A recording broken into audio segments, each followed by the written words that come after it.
Paulandia himlay matapos maglapag ng ayuda si Paolo Avellino. Mapasa hanggang ngayon nagdiwang at nasa ulap ang buong Kim Paulandia dahil sa ayudang nilapag ng aktor na si Paolo Avellino. Muli naging usap-usapan online sina Kim Chiu at Paolo Avellino matapos magbahagi si Paolo ng ilang larawan ng kanyang mga naging ganap kamakailan lang. Kabilang sa mga ibinahagi ng aktor ang kanyang masayang bonding moment kasamang anak niyang si Aki habang nasa ibang bansa. Bagamat walang direktang pinakitang larawan ni Kim Chiu sa naturang post, agad naman naging mapanuri ang mga netizen. Marami ang naghinalang posibleng kasama rin umano ang aktres sa naturang biyahe, lalo na't may mga nagsasabing tila magkatugma ang ilang detalye at timing ng kanilang mga naging aktibidad. Sa social media, sari-saring opinyon ang lumabas, may mga naniniwalang baka pribado lamang ang nais na samahan ng Kim Chiu at Paolo Avellino. Habang iba naman ay nagsasabing wala pang sapat na ebidensya upang kumpirmahin ang mga hayalang ito. Hanggang sa ngayon wala pang opisyal na pahayag si Kim Chiu at Paolo Avellino tungkol sa isyong ito. Dahil dito natiling espekulasyon lamang ang makumakalat na hinala ng mga netizen. Komento nila na kailang lapag na siya ng Europe trip nila pero si Kemi wala pa ni isa.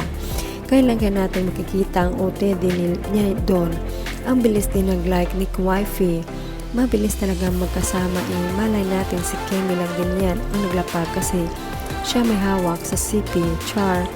His recap is about his passion with someone important to his life and best memories on it.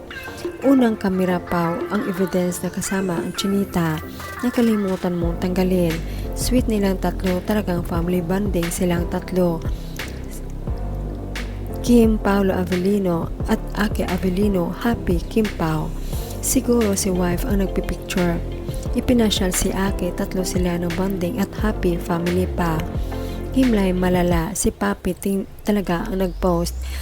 Geographer reveal naman yan si Kemi, nanay ni Aki. Mas gusto ko yung tawagin ng nanay si Kemi kasi mas may dating na old love as a mother. Langit na lang daw muna ang saksi for now. Pag ready na buong Kim Paulandia na. Team Panatag tayo.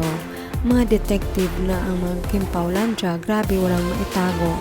Napakasimple ni Pao maglapag pero always may intense ang gustong iparating.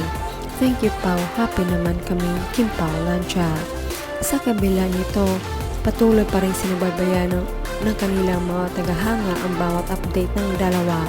Marami umaasang balang araw ay magbibigay sila ng linaw sa tunay na estado ng kanilang samahan.